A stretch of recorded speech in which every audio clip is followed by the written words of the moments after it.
Mitten in der kalten Winternacht ein Lagerfeuer. Hell und warm ist es hier. Fröhlich lodern die Flammen, Lichtfunken fliegen durch die Luft. Es knistert geheimnisvoll. Die Glut funkelt wie Diamanten.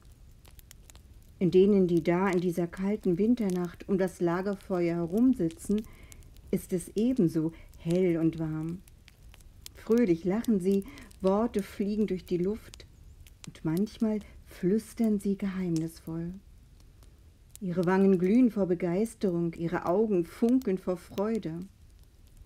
Das, was sie erlebt haben, ist ihnen wertvoller als Diamanten und alle Schätze dieser Welt.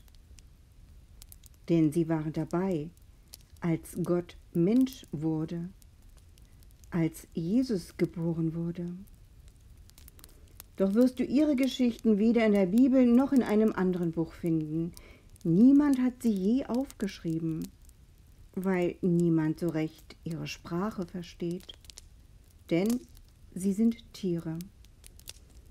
Du denkst dabei vielleicht an Ochs und Esel oder an die Kamele der Weisen aus dem Morgenland.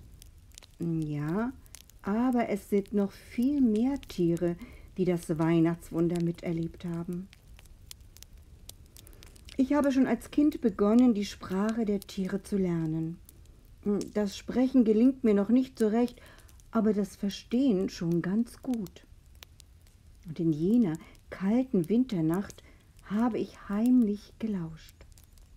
Das, was ich da am Lagerfeuer von den Tieren gehört habe, finde ich so beeindruckend und wertvoll, sowohl für kleine als auch große.